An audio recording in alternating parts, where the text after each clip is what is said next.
Era una mañana cualquiera de otoño en la localidad de San Pedro del Monte, un pueblo pequeño rodeado de colinas boscosas y rutas rurales que serpenteaban como venas por entre la vegetación.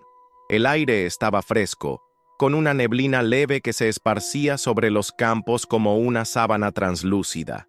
Los niños se acomodaban en la vieja combi escolar blanca con franjas azules, mientras el profesor de educación física, Martín Alvarado, saludaba uno por uno con una sonrisa franca y ese entusiasmo que lo había convertido en uno de los docentes más queridos del colegio, General Güemes. Martín tenía 38 años y llevaba más de una década enseñando en la escuela rural. Era alto, fornido, con barba bien cuidada y una energía que contagiaba.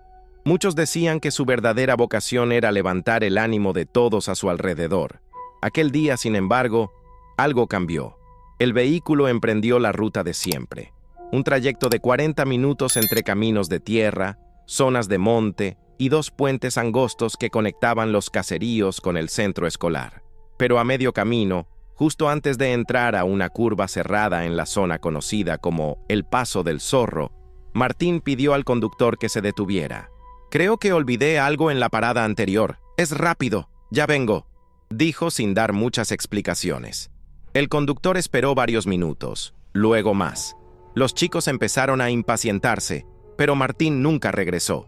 Al principio se pensó que había sido una confusión, quizás un llamado urgente, tal vez un accidente menor. Pero cuando pasaron las horas y no hubo noticias, comenzó la desesperación. Se iniciaron las búsquedas, las patrullas, los rastreos con perros.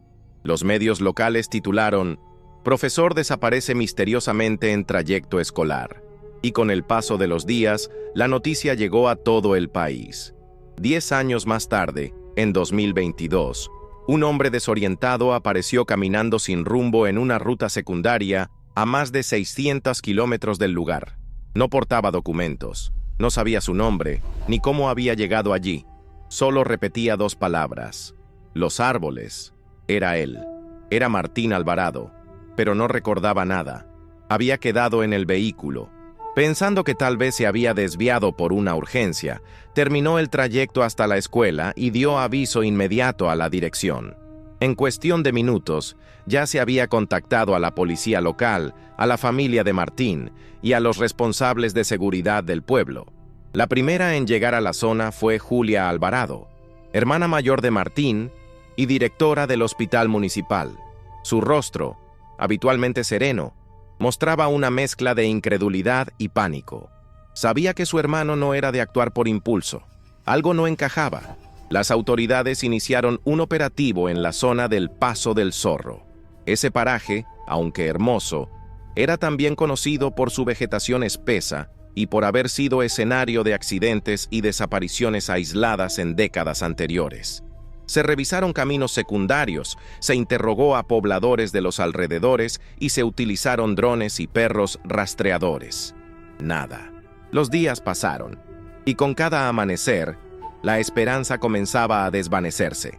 Los medios nacionales se hicieron eco de la noticia, pintando a Martín como el profesor ejemplar que desapareció sin dejar rastro. Las redes sociales se llenaron de teorías. Algunos hablaban de un secuestro, otros sugerían un accidente y hasta hubo quienes mencionaron fenómenos paranormales, dada la fama del lugar. La familia de Martín se dividía entre el dolor y la acción. Julia lideraba la búsqueda junto a la policía, mientras la madre, doña Elvira, de 78 años, pasaba los días rezando en la capilla del pueblo. «Mi hijo va a volver. Yo lo siento», decía con convicción. En la escuela los niños se mostraban inquietos. Algunos lloraban, otros dibujaban al profe Martín, como si fuera un superhéroe desaparecido. Su ausencia dejó un vacío que nadie logró llenar. Con el tiempo, los operativos fueron reduciéndose. Oficialmente, el caso quedó abierto, pero sin avances concretos. Para muchos, Martín Alvarado se convirtió en otro nombre más en la lista de personas desaparecidas en zonas rurales. Pero para su familia, su historia estaba lejos de terminar. Una década más tarde, cuando ya casi nadie hablaba del tema, todo cambiaría. Era una mañana de abril de 2022 cuando el teléfono sonó en la comisaría de Tucumán, una ciudad ubicada a más de 600 kilómetros de San Pedro del Monte. El llamado provenía de un puesto sanitario rural en las afueras de Tafí Viejo. Un hombre había sido encontrado caminando sin rumbo por una carretera secundaria, con ropa sucia, los pies descalzos y mirada extraviada. No llevaba identificación, no sabía cómo se llamaba, no supo responder a las preguntas básicas: ¿dónde vivía? ¿De dónde venía? ¿Qué año era? Solo repetía una frase una y otra vez: los árboles me hablaban. Los agentes lo llevaron al hospital más cercano, donde fue examinado por psiquiatras. Su estado físico era sorprendentemente bueno para alguien que, al parecer, había vivido mucho tiempo en condiciones precarias. Sin embargo, su mente estaba fragmentada. Parecía vivir en un estado de confusión constante, aunque sin señales de agresividad. Solo mostraba temor a los sonidos fuertes y a los espacios cerrados. Una asistente social tomó una fotografía del hombre y la subió discretamente a una base de datos nacional de personas desaparecidas. A las pocas horas, un algoritmo comparativo lanzó una coincidencia: Martín Alvarado. El aviso fue reenviado a la comisaría de San Pedro del Monte. Cuando Julia recibió el llamado, su corazón se detuvo por un segundo. Al principio pensó que era una cruel coincidencia, pero al abrir el archivo adjunto y ver el rostro envejecido, cubierto de barba, con las mismas cejas gruesas y la expresión serena de su hermano, supo que era él. Acompañada por un oficial y una psicóloga, viajó de inmediato a Tucumán. Al llegar al hospital, el corazón le palpitaba con fuerza. Entró en la habitación y lo vio, sentado junto a la ventana mirando los árboles. «Martín», susurró ella. El hombre giró la cabeza lentamente. Su mirada se detuvo en ella, sin reconocerla, pero una lágrima descendió por su mejilla. «¿Te acordás de mí?», preguntó Julia, acercándose. Martín no respondió, pero en su expresión había algo que parecía querer volver a salir, algo que, enterrado por años, comenzaba a despertarse. Julia permaneció junto a la cama de hospital durante horas, observando cada movimiento, cada gesto de su hermano. Aunque su apariencia había cambiado, más delgado, más envejecido, con los ojos marcados por el paso del tiempo y el desconcierto, seguía siendo Martín. Lo que no estaba presente era su esencia, o al menos no completamente. Era como si una parte de él hubiera quedado atrapada en otro lugar, en otro tiempo. Los médicos le explicaron que el hombre presentaba signos de amnesia disociativa, una condición mental que a menudo se activa por traumas severos. En palabras simples, Martín había bloqueado todos los recuerdos ligados a su identidad y pasado. No recordaba a su familia, su profesión, ni su nombre. Aún más inquietante, no sabía cómo había llegado a Tucumán. Cuando se le preguntaba, solo repetía frases crípticas como «la montaña no deja salir a los que miran atrás» o «el silencio de los árboles es más fuerte que el grito humano». Durante los días siguientes, Julia intentó reconstruir una conexión emocional. Le mostró fotos, le contó anécdotas de la infancia, lo llevó a caminar por los jardines del hospital para que viera el cielo abierto. Poco a poco, comenzaron a surgir reacciones. Una sonrisa leve ante una canción que solía cantar, un gesto de incomodidad al oler café, como si algo lo perturbara desde muy adentro. Fue durante una de esas caminatas cuando ocurrió la primera reviravolta. Estaban sentados en un banco del patio cuando un paciente mayor, que también paseaba por el lugar, se detuvo al ver a Martín. Lo miró fijamente y soltó una frase que congeló a Julia. «A vos te vi en el refugio». Martín reaccionó como si hubiera recibido una descarga eléctrica. Se levantó de golpe, con los ojos abiertos como platos, y comenzó a caminar en círculos murmurando: «No, no otra vez. El refugio no...». Julia corrió hacia el hombre que había dicho eso. «¿Qué es el refugio? ¿Dónde lo vio?», preguntó con urgencia. El anciano, de nombre Antonio, explicó que durante un tiempo vivió en un sector alejado del Cerro San Javier, en una comunidad alternativa que llamaban el Refugio del Bosque. Allí, varias personas, algunas con problemas psiquiátricos, otras escapando de la vida urbana, se aislaban voluntariamente del mundo. No había registros oficiales del lugar. Según Antonio, era una mezcla de secta y comuna. Y entre los habitantes, juraba haber visto a un hombre igual a Martín, trabajando en la cocina y cuidando de una huerta. Julia no podía creerlo. ¿Su hermano había estado viviendo en una comunidad aislada todo ese tiempo? ¿Por voluntad propia? Volvió con Martín, que estaba sentado en el suelo, respirando con dificultad. Tomó su mano con delicadeza. «Martín, ¿estuviste en ese lugar? ¿En el refugio?» Él levantó la mirada y, por primera vez desde su reencuentro, pronunció una frase que parecía conectada con su pasado. «Nos dijeron que el mundo estaba enfermo, que allá afuera solo había muerte». Julia no sabía qué responder.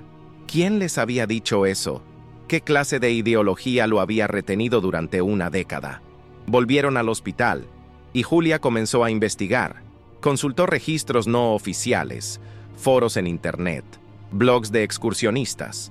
Uno de ellos hablaba de un sendero oculto cerca del Cerro San Javier, donde algunos decían haber encontrado símbolos tallados en árboles, cruces de madera improvisadas y estructuras rústicas que no figuraban en ningún mapa. Poco a poco, una teoría comenzó a tomar forma en su mente. ¿Y si Martín había sido captado por una comunidad sectaria?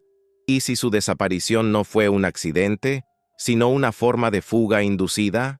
Julia compartió sus hallazgos con las autoridades de Tucumán. Aunque escépticos al principio, accedieron a organizar una expedición discreta para explorar la zona. Mientras tanto, Martín comenzó a tener sueños vívidos. Murmuraba nombres desconocidos mientras dormía. Padre Darío, Isla, los círculos. También dibujaba compulsivamente en hojas de papel figuras geométricas, triángulos dentro de círculos, árboles con ojos, puertas entreabiertas. Un psiquiatra especialista en traumas le propuso una terapia de recuperación de memoria a través de estímulos. Usaron sonidos de la naturaleza, grabaciones de viento en los árboles, el canto de ciertas aves nativas del norte argentino. Y entonces ocurrió algo sorprendente. Durante una de las sesiones, al escuchar el sonido de un cuervo chaqueño, un ave poco común, Martín se llevó las manos a la cabeza y gritó: «¡Nos vigilaban desde los árboles! No podíamos hablar entre nosotros, todo era castigo». Fue el primer recuerdo claro. Una explosión de pánico y dolor reprimido. Martín se descompensó y debió ser sedado. Julia, sin embargo, comprendió que había una verdad terrible esperando ser revelada. Algo había ocurrido en ese lugar, algo que su hermano intentaba bloquear para no revivir.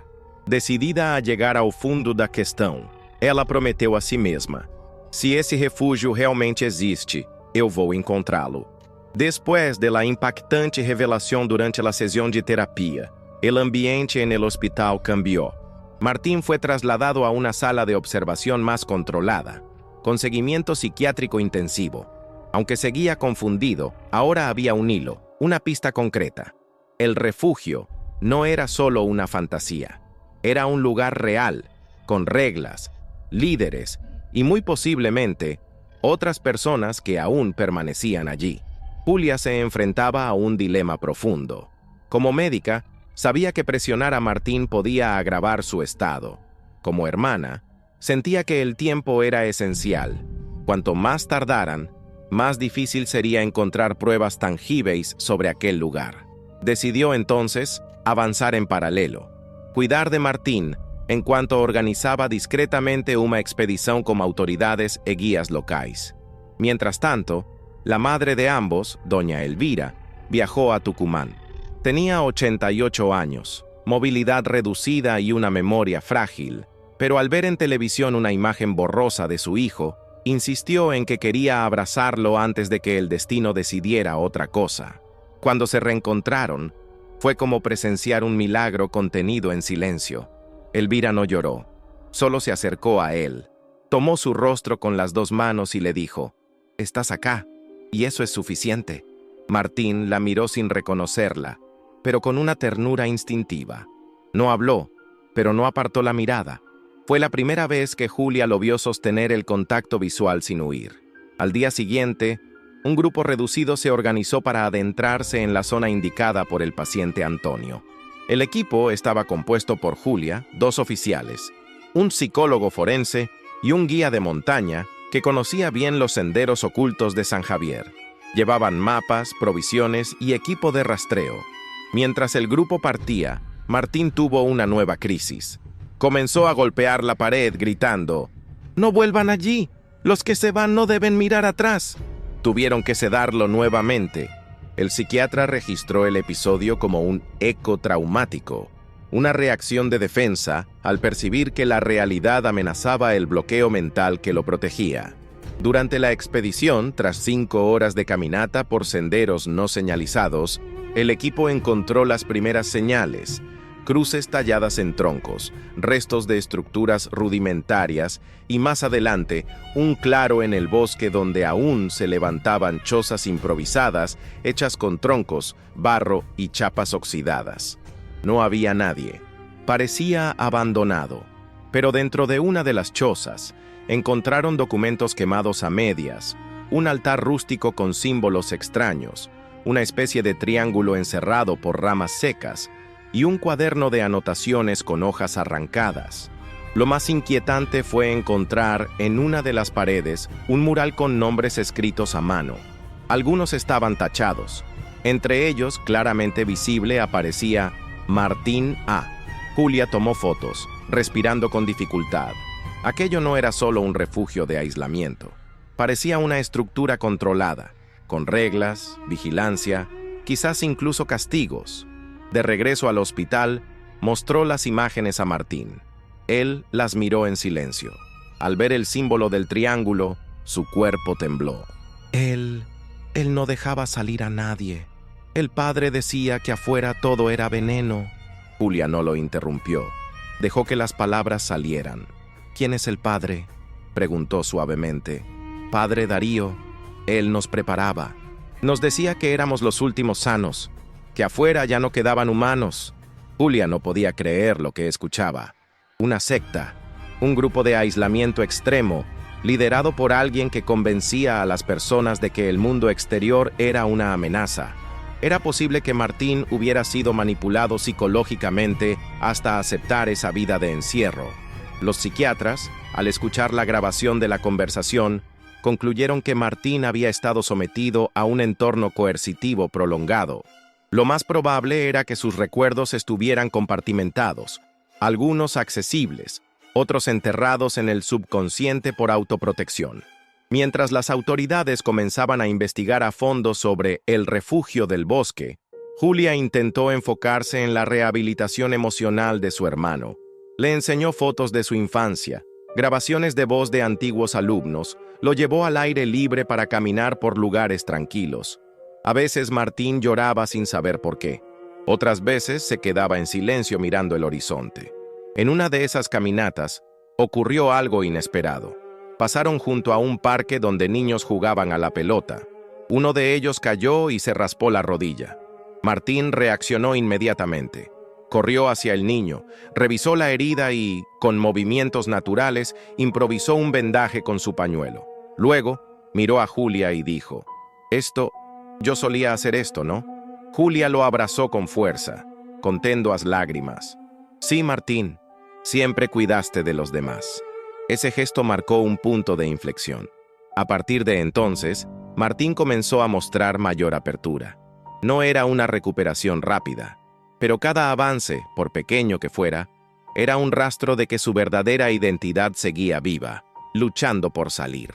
La noticia de la aparición de Martín y las revelaciones de Isla conmocionaron no solo a su familia, sino también a toda la comunidad que había seguido el caso durante años.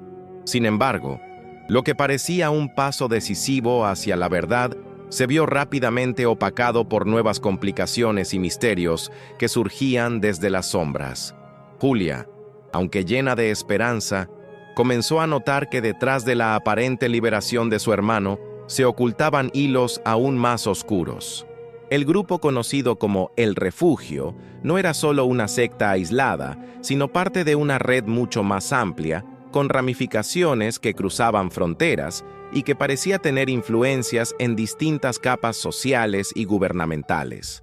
En ese contexto surgió un nuevo personaje. Lucía, una periodista de investigación que había estado siguiendo la pista de desaparecidos vinculados a sectas durante años. Lucía contactó a Julia con información inquietante. Según sus fuentes, la desaparición de Martín no era un caso aislado, sino que coincidía con una serie de reportes similares en regiones vecinas, todos con patrones similares: aislamiento prolongado, desapariciones repentinas y testimonios confusos de aquellos que lograban escapar. Lucía y Julia comenzaron a trabajar juntas, intercambiando documentos, testimonios y pistas. Una de las revelaciones más alarmantes fue la posible existencia de un entramado financiero que financiaba El Refugio y otras organizaciones similares. Dinero proveniente de fuentes opacas, lavado a través de fundaciones caritativas y negocios aparentemente legítimos, lo que complicaba enormemente la tarea de desmantelar la estructura.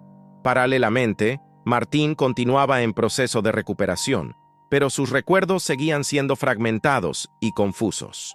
Su mente parecía rebotar entre lo vivido en la secta y momentos de lucidez donde recordaba detalles cotidianos de su vida anterior. En uno de esos momentos, mencionó un nombre que despertó una nueva inquietud: el custodio. Julia y Santiago investigaron el término, descubriendo que era un título utilizado dentro de la secta para referirse a un individuo encargado de vigilar a los miembros más vulnerables, asegurándose de que no escaparan ni revelaran secretos. Según Isla, el custodio era una figura temida, responsable de castigos y aislamientos prolongados. La búsqueda de esta figura llevó a la revelación de que incluso dentro de los prisioneros había colaboradores forzados o convencidos, lo que dificultaba distinguir amigos de enemigos. Esta nueva capa de traiciones internas intensificó la paranoia y el peligro para Julia y su equipo. Mientras tanto, Lucía recibió amenazas anónimas que la hicieron reconsiderar su participación pública en la investigación. Sin embargo, su compromiso y determinación la impulsaron a continuar, aunque con mayor cautela y apoyada por una red de colegas. En medio de este caos, Julia enfrentaba dilemas personales profundos. Su dedicación a la búsqueda de justicia la había alejado de su familia y amigos, generando tensiones que la hacían cuestionar si estaba preparada para afrontar todo aquello sola. La relación con Martín también fluctuaba, pues aunque ella era su apoyo principal, la carga emocional era inmensa. Un episodio particularmente difícil ocurrió cuando Julia encontró una carta escrita por Martín, probablemente antes de su desaparición, en la que expresaba su miedo y dudas sobre su papel dentro del grupo y la posibilidad de que su salvación implicara dejar atrás a quienes amaba. Este descubrimiento impactó a Julia, quien comprendió que la lucha no solo era externa, sino también interna, y que su hermano había enfrentado batallas solitarias antes de desaparecer. En paralelo, la policía y las autoridades judiciales comenzaron a experimentar presiones políticas y mediáticas que intentaban minimizar el caso. Algunos funcionarios insinuaron que era mejor dejar el asunto en manos de expertos en salud mental y evitar alarmismos. Esta postura dificultaba el avance judicial y ponía en riesgo la protección real de las víctimas. Ante esta situación, Julia, Lucía y Santiago diseñaron una estrategia de presión social. Organizaron conferencias, difundieron testimonios en medios independientes y buscaron alianzas con organizaciones internacionales de derechos humanos. La intención era crear un respaldo sólido que forzara a las autoridades a actuar con mayor transparencia y contundencia.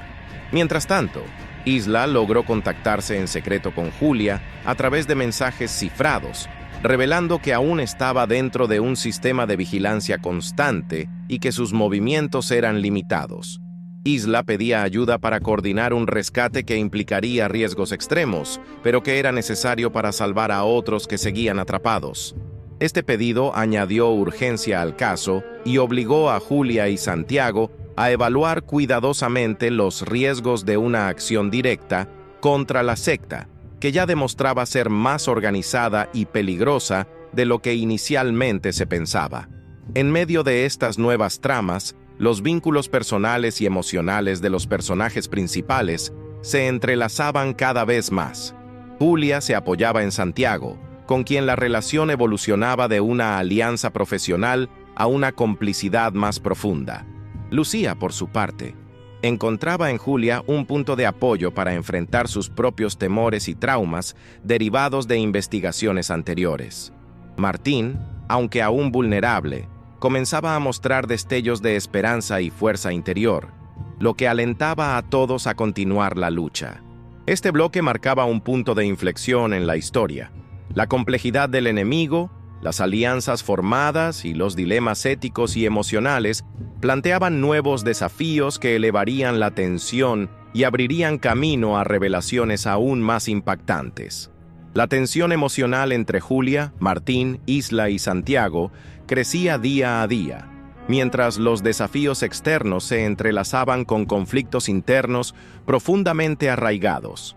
En el centro de esta tormenta estaban los dilemas que no solo ponían en riesgo la seguridad física de los personajes, sino también sus identidades, lealtades y deseos. Martín, aún en proceso de reconstrucción, mostraba signos de ambivalencia respecto a su pasado en la secta. Por un lado, sentía un rechazo absoluto hacia las prácticas y los abusos que sufrió. Por otro, una extraña nostalgia por la comunidad que, a pesar de ser opresiva, le brindó cierta sensación de pertenencia en un momento de vacío. Esta contradicción se reflejaba en sus relatos, que oscilaban entre recuerdos traumáticos y anécdotas de camaradería forzada. Julia, al observar este vaivén emocional, se enfrentaba a su propia lucha. Quería proteger a su hermano, pero también necesitaba que enfrentara la verdad sin filtros para poder avanzar. Sin embargo, la fragilidad de Martín la hacía cuestionar si ese proceso no sería demasiado doloroso. En una conversación nocturna en el hospital, Martín confesó: «A veces siento que no soy el mismo, y que tampoco quiero serlo».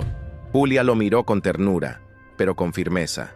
«Lo que fuiste no te define, lo que eres ahora sí, y yo estaré aquí para ayudarte a descubrir quién quieres ser». Mientras tanto, Isla, desde su posición aún vulnerable, luchaba contra la incertidumbre de su destino. Los mensajes cifrados que enviaba a Julia revelaban un mundo paralelo de vigilancia constante, amenazas veladas y momentos fugaces de esperanza. Cada mensaje era un acto de valentía y desesperación a la vez.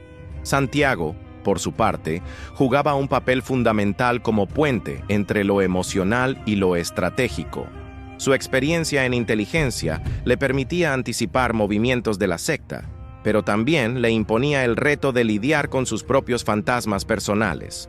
El vínculo con Julia, inicialmente profesional, se fue profundizando, marcando una línea entre lo laboral y lo afectivo que ninguno de los dos se atrevía a cruzar del todo. En medio de estas interacciones, la paranoia comenzó a infiltrarse en el grupo. Julia notó que alguien dentro del equipo filtraba información a la secta, poniendo en riesgo operaciones y la seguridad de los sobrevivientes. Este descubrimiento generó desconfianza y tensión, incluso entre aliados cercanos. Una noche, tras una reunión con agentes federales, Julia confrontó a Santiago sobre sus sospechas. «No sé en quién confiar, Santi.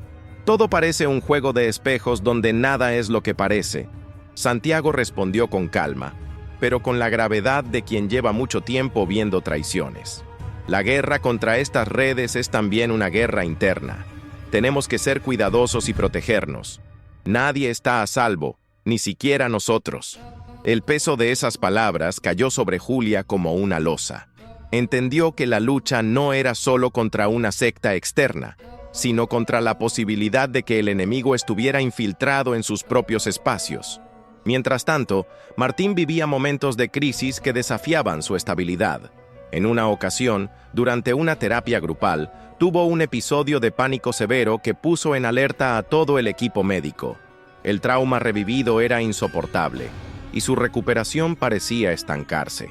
Julia, desesperada, buscó alternativas, y encontró un programa experimental de terapia que combinaba técnicas tradicionales con apoyo emocional intensivo y tecnología para estimular recuerdos reprimidos.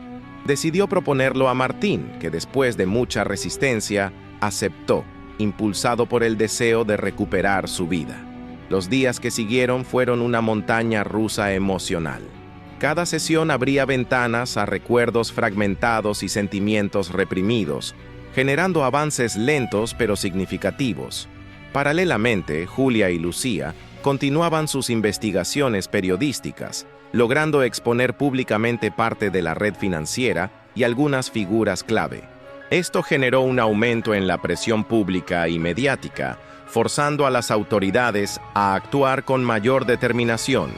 Sin embargo, con el crecimiento de la exposición, también aumentaron las amenazas directas. Julia recibió llamadas intimidatorias, y un día, su casa fue objeto de un intento de allanamiento que fue frustrado gracias a la rápida intervención de la policía. Estos eventos dejaron claro que la batalla no sería solo legal o mediática, sino también peligrosa y personal. En medio de esta vorágine, Julia y Santiago encontraron momentos de intimidad y apoyo mutuo. En una noche lluviosa, tras un día agotador, compartieron una conversación profunda sobre miedo, esperanza y el precio de la verdad. A veces pienso que nunca saldremos de este ciclo, confesó Julia. Pero cada paso que damos, aunque pequeño, es un acto de resistencia, respondió Santiago tomando su mano. El vínculo entre ellos se fortaleció, pero la amenaza constante los mantenía en alerta máxima. Así, mientras los personajes navegaban entre la esperanza y el temor, la investigación avanzaba, y el enfrentamiento con la secta se acercaba, dejando claro que las próximas decisiones serían cruciales y posiblemente definitivas. La investigación y la lucha de Julia y su equipo entraban en una nueva fase, marcada por un aumento significativo de la tensión y la aparición de elementos inesperados que complicaban aún más la trama. Todo comenzó cuando Lucía recibió una pista crucial, una serie de grabaciones en audio, enviadas de forma anónima, que contenían conversaciones internas de la secta.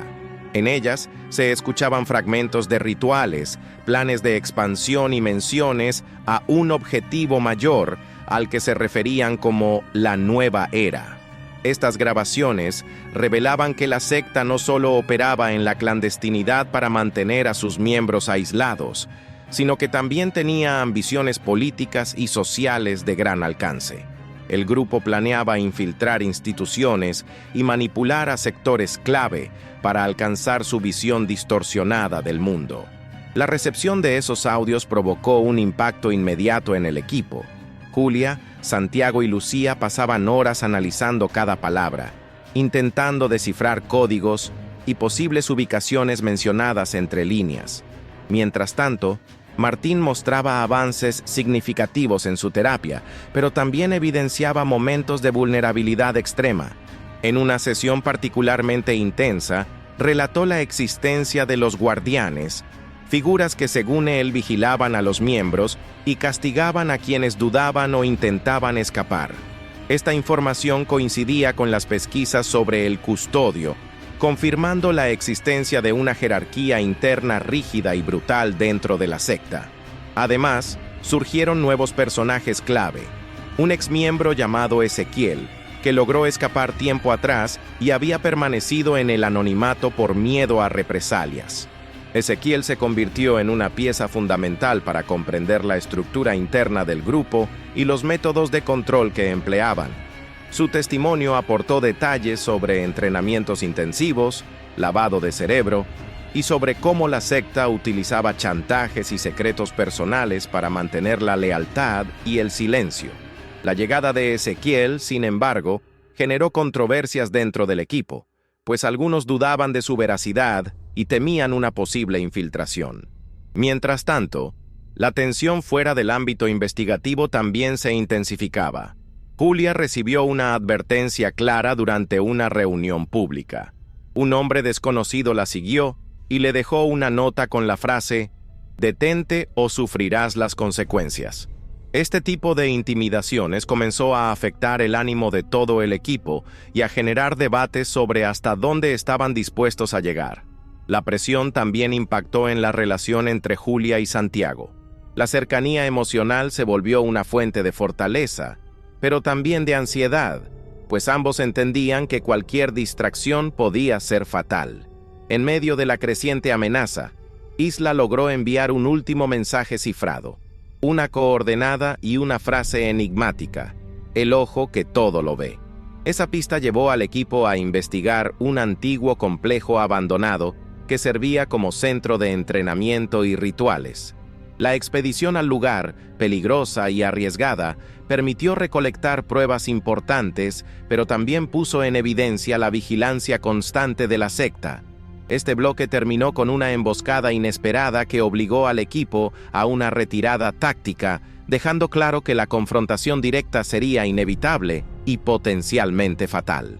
La retirada táctica tras la emboscada no solo dejó al equipo con heridas físicas, sino que también sembró dudas y miedos profundos.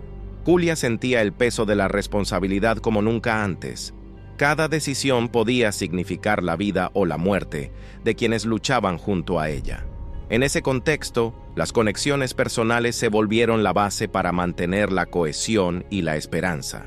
Santiago, aunque afectado por la tensión, fue un pilar constante para Julia, quien comenzaba a confiar en él, no solo como compañero de trabajo, sino como un apoyo emocional imprescindible.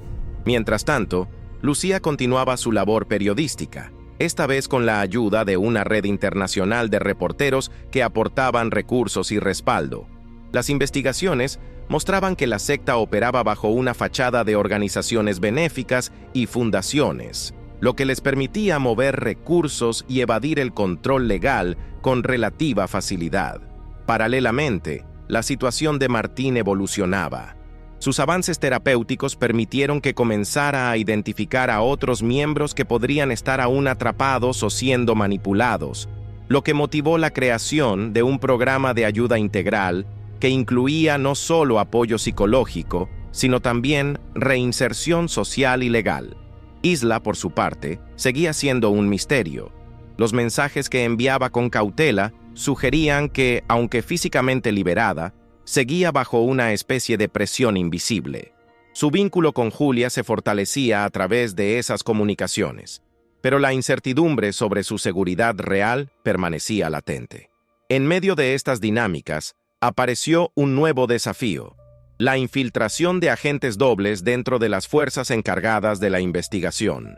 La traición interna se manifestaba en filtraciones de información, sabotajes y desinformación, complicando la coordinación y aumentando la paranoia. Julia y Santiago se enfrentaron a la dura tarea de identificar a los traidores sin perder aliados. La confianza era un recurso escaso y cada movimiento debía ser calculado con precisión. Las noches se volvieron largas, marcadas por reuniones secretas y discusiones sobre estrategias, siempre bajo la amenaza constante de ser escuchados o vigilados. Al mismo tiempo, la relación entre Julia y Santiago cruzaba límites invisibles. En un momento de vulnerabilidad, compartieron confidencias sobre sus miedos más profundos y la carga emocional que cargaban. Esa conexión los fortaleció, pero también los expuso a riesgos personales. Entretanto, Lucía logró publicar una serie de artículos que tuvieron gran repercusión, exponiendo a figuras públicas vinculadas indirectamente con la secta. Esto generó un debate social intenso, poniendo presión sobre las autoridades para acelerar las investigaciones y tomar medidas más contundentes. Sin embargo, esa visibilidad también atrajo nuevas amenazas. El equipo tuvo que reforzar su seguridad y operar con mayor discreción, conscientes de que la batalla no solo se libraba en el terreno físico, sino también en el campo de la opinión pública y la información. En medio de estas complejidades, Julia recibió una llamada inesperada de Isla, que logró comunicar un dato clave, un nombre y un lugar vinculados a la cabeza más alta de la secta. Este contacto reavivó la esperanza de desmantelar completamente la red y traer justicia definitiva. El bloque terminó con la planificación de una operación decisiva que implicaría riesgos nunca antes enfrentados y que marcaría un antes y un después en la historia. La operación que Julia y su equipo comenzaron a planificar no solo representaba una acción táctica, sino también una prueba de resistencia emocional y moral para todos los involucrados. Cada decisión tomada desde ese momento tendría repercusiones profundas, tanto en la lucha contra la secta como en la vida personal de quienes la enfrentaban. El equipo se reunió en un lugar seguro para revisar los detalles. Los mapas, las grabaciones y los testimonios recogidos conformaban un rompecabezas complejo que debía ser ensamblado con precisión milimétrica. La información proporcionada por Isla era el eje central para localizar al líder supremo de la secta, conocido solo por un alias enigmático, el Guardián. Sin embargo, no todo era confianza. La sospecha de que había un infiltrado en sus filas se hacía más palpable cada día, generando tensiones internas y desconfianzas que amenazaban con fracturar la unidad. Julia se encontraba en medio de esta tormenta, intentando equilibrar la necesidad de avanzar con la prudencia necesaria para no perder aliados. Durante una reunión estratégica, Santiago sugirió implementar protocolos más estrictos para la comunicación interna y la verificación de información, lo que causó cierto malestar en algunos miembros que se sentían acusados sin pruebas claras. En paralelo, Martín experimentaba un retroceso emocional, un evento traumático inesperado. La noticia del fallecimiento de un antiguo compañero atrapado en la secta lo llevó a cuestionar si podría soportar la verdad que estaba por revelar. Julia estuvo a su lado, ofreciéndole apoyo constante y recordándole que no estaba solo. Mientras tanto, Lucía recibió una filtración que confirmaba la existencia de cuentas bancarias ocultas y redes financieras que financiaban actividades ilícitas de la secta. Esa información abrió una nueva línea de investigación que prometía golpear en el corazón mismo de la organización. Pero la revelación más impactante vino de un mensaje anónimo dirigido a Julia. Una fotografía donde aparecía una persona muy cercana a ella en actitud sospechosa, entregando documentos a un desconocido. Ese indicio confirmó sus peores temores sobre la infiltración y la traición. Consciente del peligro, Julia decidió confrontar a la persona implicada en privado. La conversación fue tensa y dolorosa, llena de acusaciones y explicaciones que dejaban claro que la red de engaños era más profunda y enredada de lo que imaginaban. En medio de este clima de incertidumbre, la presión pública aumentaba. Los medios de comunicación estaban expectantes y las autoridades empezaban a sentir el peso de la opinión pública. Julia, Lucía y Santiago entendían que el momento decisivo se acercaba y que la preparación debía ser impecable. Un último encuentro con Isla antes de la operación dejó un sabor agridulce. Isla les reveló detalles sobre un lugar donde se realizaban los rituales más oscuros. Una ubicación que estaba protegida por sistemas de vigilancia y seguridad extremos. La tensión emocional alcanzaba su punto máximo. Cada uno de los miembros del equipo se preparaba para enfrentar no solo al enemigo externo, sino también a sus propios miedos y dudas. El bloque cerró con la partida hacia el lugar señalado, conscientes de que lo que encontrarían allí podría cambiar para siempre sus vidas y el rumbo de la investigación. El equipo avanzó con cautela hacia el lugar señalado por Isla, conscientes de que cada paso podía ser el último. La oscuridad de la noche aumentaba la tensión y la densa vegetación dificultaba la visibilidad. El silencio solo era roto por el sonido de pisadas y la respiración contenida de los agentes. Julia sentía una mezcla de miedo y determinación. Sabía que la operación era la última oportunidad para desmantelar la secta y liberar a quienes aún estaban atrapados. Santiago lideraba la avanzada, coordinando movimientos y comunicaciones con precisión militar. Al acercarse a una construcción antigua y deteriorada, el equipo detectó sensores de movimiento y cámaras ocultas. La preparación de la secta era evidente. Habían previsto esta incursión y estaban listos para defenderse. De repente, una alarma silenciosa se activó. Las luces en el interior del edificio se encendieron y figuras encapuchadas comenzaron a aparecer en las entradas, armadas y en actitud hostil. Se desató un enfrentamiento tenso y caótico. Balas, gritos y órdenes entrecortadas llenaron el aire. Julia, aunque no estaba en primera línea, sintió el peligro cada segundo, preocupada por Martín y los demás. Entre el caos, Isla apareció escoltada por 2 seguidores que intentaban mantenerla cautiva. Martín, sorprendido y débil, fue trasladado con ayuda de los agentes a un lugar seguro, pero su estado era crítico. Durante el enfrentamiento, Julia logró llegar hasta Isla, quien con un gesto desesperado le susurró información vital sobre el Guardián y la estructura interna de la secta, datos que podrían cambiar el rumbo de la operación. En ese momento, Julia tuvo que tomar una decisión crucial: seguir intentando rescatar a todos o retirarse para preservar la vida del equipo y preparar una nueva estrategia. Eligió priorizar la seguridad y ordenó la retirada, consciente de que no podían ganar una batalla si perdían la guerra. Al replegarse, el equipo sufrió bajas y heridas, pero logró llevar consigo a los sobrevivientes y las pruebas necesarias para continuar con la investigación. De vuelta en el hospital, Martín mostró signos de mejoría, y sus testimonios comenzaron a esclarecer detalles claves sobre la secta y sus líderes. Julia y Santiago, aunque agotados y con heridas visibles, estaban determinados a no rendirse.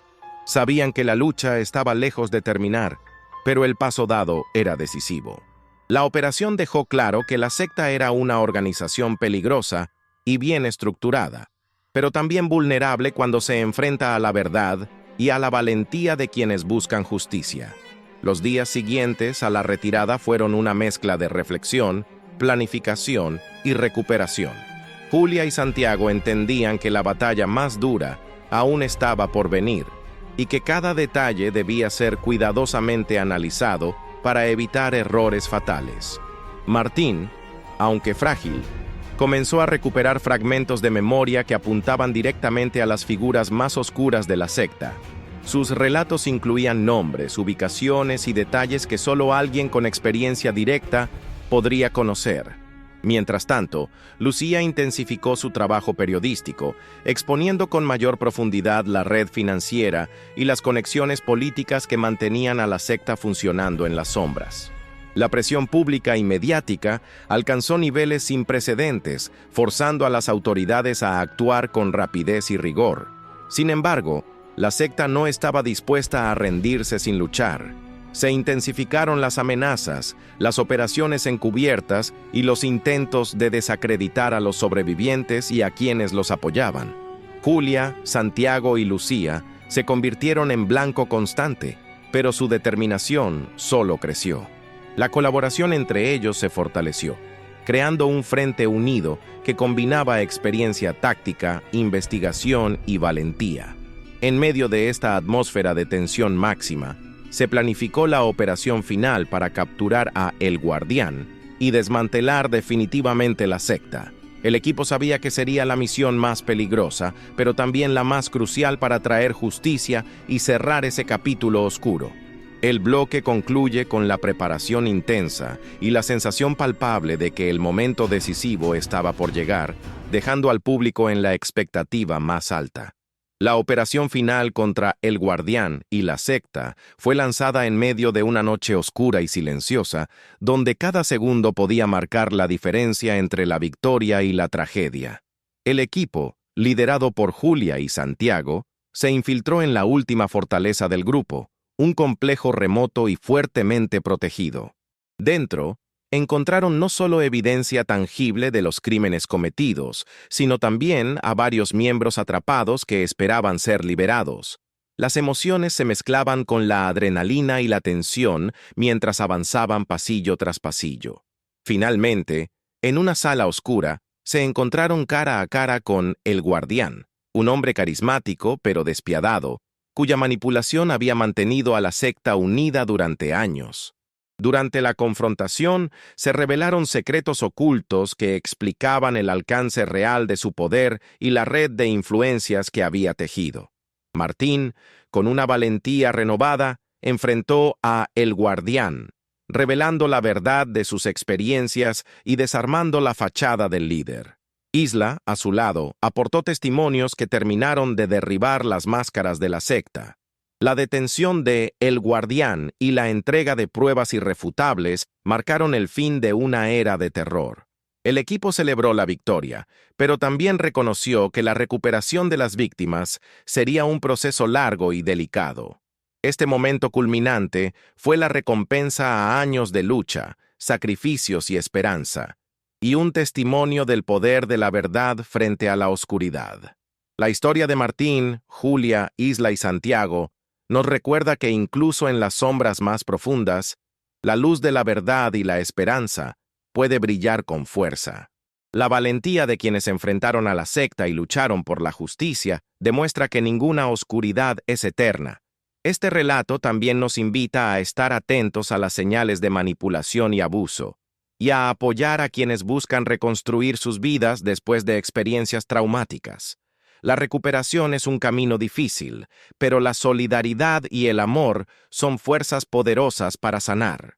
Si esta historia te conmovió, suscríbete a nuestro canal para seguir descubriendo casos reales llenos de misterio y esperanza. Comparte este video para crear conciencia sobre la importancia de la justicia y la protección de los más vulnerables. No te pierdas nuestro próximo video, donde exploraremos otro caso impactante que te mantendrá al borde del asiento. Gracias por acompañarnos.